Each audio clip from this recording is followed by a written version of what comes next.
저희들 함께 보실 하나님 말씀은 마가복음 1장 29절에서 31절입니다.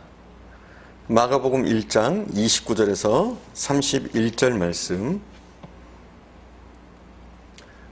어떤 부인이 가정생활이 너무 힘들고 어려워서 이런 기도를 했다고 그래요. 예수님, 제가 너무 괴롭습니다. 이 땅에 살아갈 힘이 없습니다. 저를 주님 앞에 빨리 서게 해주세요. 주님, 저를 데려가 주세요. 계속 기도했대요. 예수님이 이 기도를 들으셨을까요?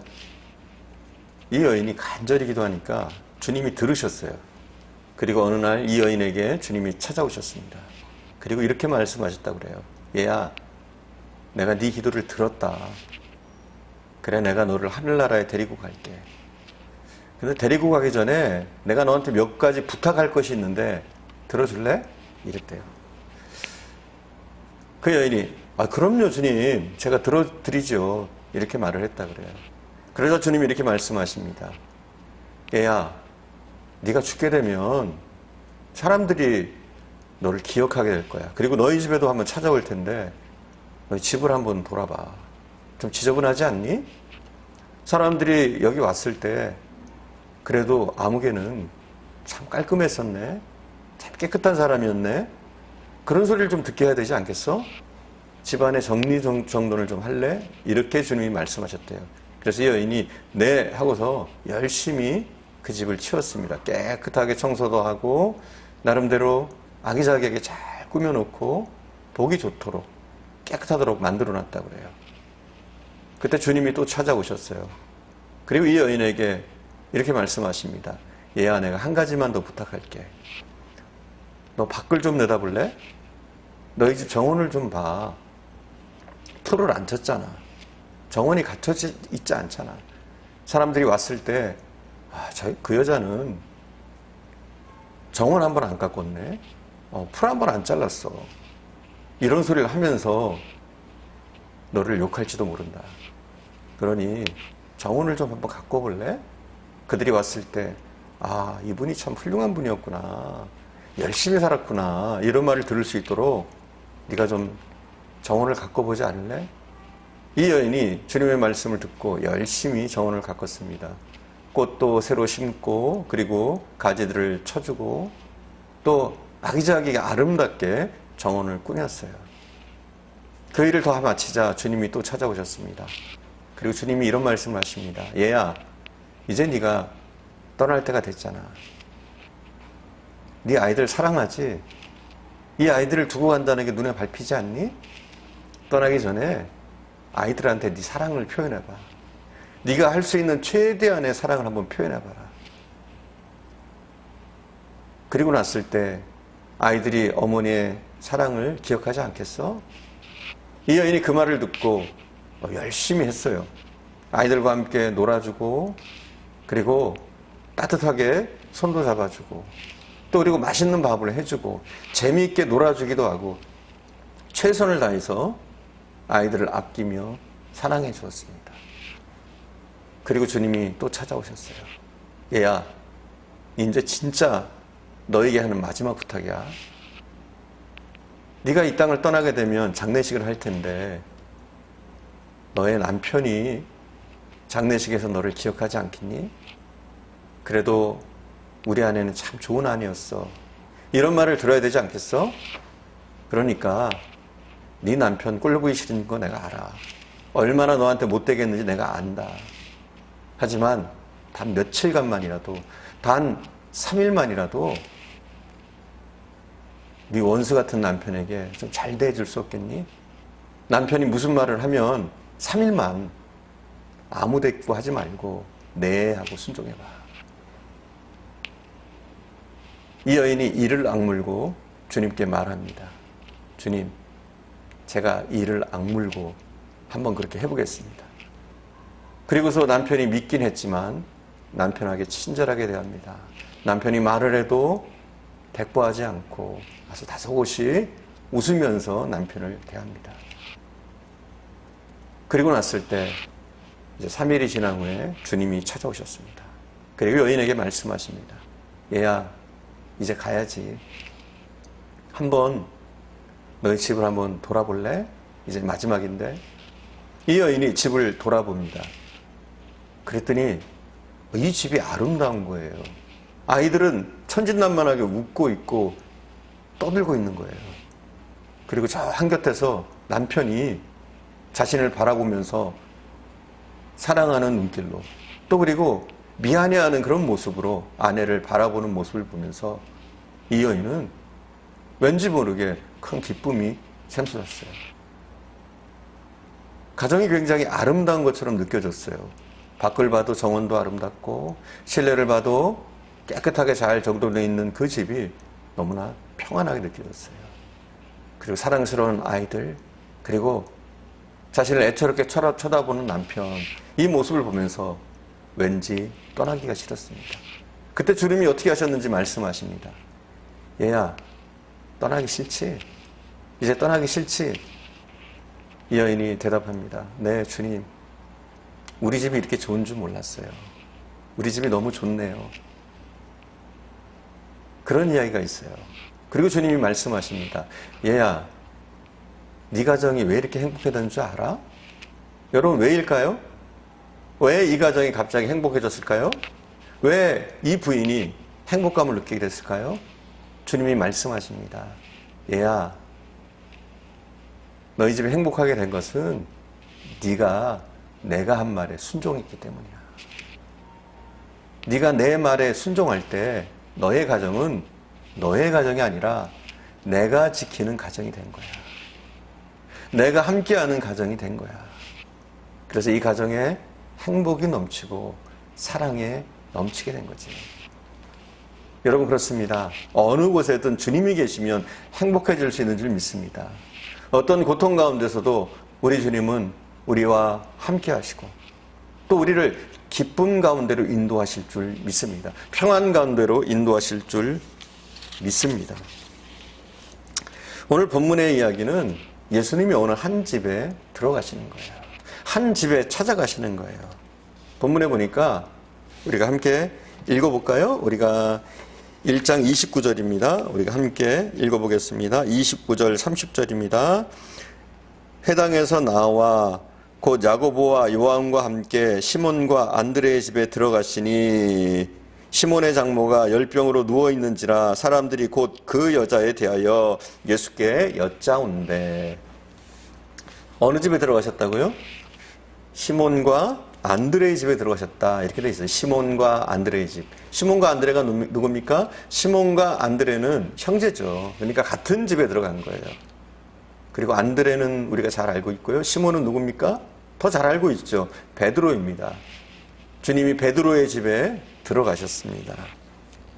오늘 우리가 초점 맞춰야 할 것은 어느 집에 들어갔느냐가 아니라 이 집에 들어가서 생긴 변화입니다. 변화. 모든 집에서는 이런 변화가 나타날 줄 믿습니다. 주님이 그 가정에 들어가시면, 주님이 그 집에 들어가시면 어떤 가정이건 베드로의 가정에 일어난 이러한 일들이, 이러한 기적들이, 이러한 역사가 나타나는 것을 오늘 본문을 통해서 우리가 볼 수 있기를 바랍니다. 아마도 베드로에게 일어났던 동일한 사건, 동일한 능력, 동일한 은혜가 주님이 함께하는 가정마다 나타날 줄 믿습니다.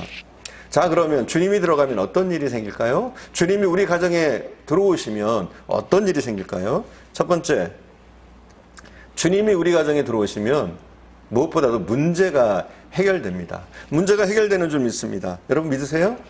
할렐루야? 여러분, 산다는 것은 문제와 더불어 사는 겁니다. 문제 없는 인생이 어디 있겠어요? 누구나 문제를 안고 문제를 가지고 문제와 함께 살아가는 겁니다. 적극적인 사고방식으로 우리에게 잘 알려진 로만 빈센트 필 박사라는 분이 있어요. 이 목사님께 어느 날 한 청년이 찾아왔어요. 청년이 이런 얘기를 하는 거예요. 목사님, 제가 다니는 직장이 너무너무 문제가 많습니다. 이 문제도 있고 저 문제도 있고 문제가 너무 많아요. 저는 문제 없는 직장을 다니고 싶습니다. 목사님, 문제 없는 직장을 저에게 좀 소개시켜 주실래요? 아, 목사님이 그러겠다고 그러시는 거예요. 알았어, 내가 그렇게 할게. 그러더니 이 청년을 태우고서 먼 외곽 지역으로 차를 달리는 거예요.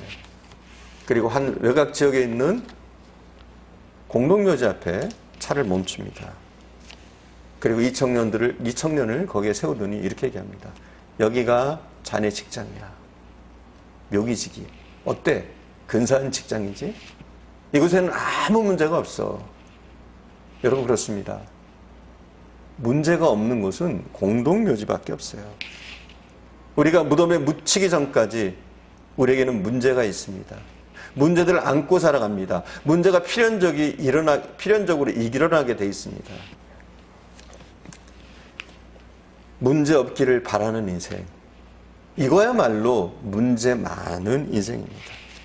문제 없기를 바라는 사람마다 그 인생은 더 피곤해질 겁니다. 더 어려워질 겁니다. 왜냐하면 문제는 우리 주변에서, 우리 도처에서 항상 기다리고 있기 때문에 그렇습니다.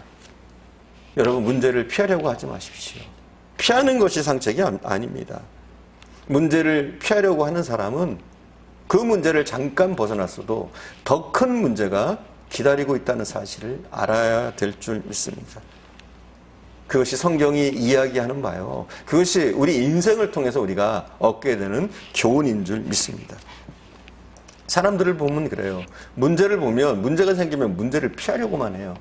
그래서 문제의 환경을 피해보려고 하고, 어떤 사람은 문제되는 사람을 피하려고 해요. 문제되는 사람을. 그래서 사람을 바꾸기도 합니다. 남편을 바꿔보고, 아내를 바꿔보고, 또 사장을 바꿔보기도 합니다. 직장을 바꾸고. 여러분, 바꾼다고 문제가 해결되어지는 게 아니에요. 바꾸면 문제가 해결되든가요?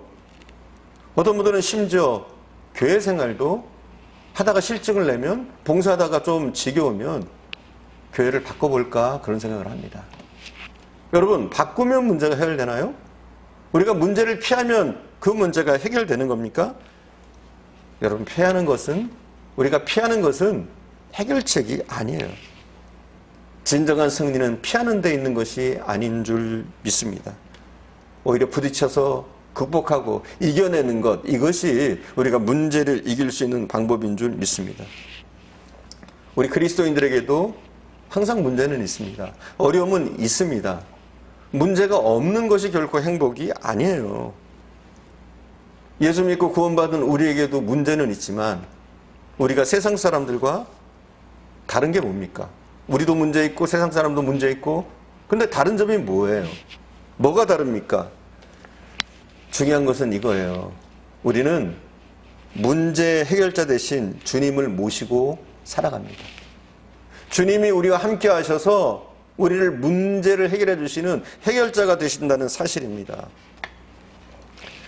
보통 때는 예수 믿는 사람이나 안 믿는 사람이나 다 비슷하게 느껴져요. 보통 때는 그래요. 하지만 문제가 딱 생기면 예수 믿는 사람과 예수 안 믿는 사람은 확연하게 차이가 납니다. 여러분, 예수 안 믿는 사람들은 문제가 생기면 어떻게 합니까? 그들이 어떻게 해요? 그들이 문제에 봉착하면 보통 사람들은 뭘 믿고 삽니까? 자기 자신을 믿고 살아요.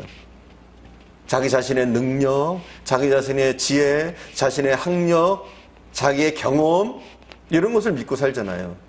그러다가 이것이 무너지면 어떻게 합니까? 자기를 믿을 수가 없는데, 자기의 학식도 믿을 수가 없고, 자기가 가진 재산도 믿을 수가 없고, 자기가 가진 그 어떤 것도 신뢰할 수가 없는데, 그때 어떻게 합니까, 이 사람들이?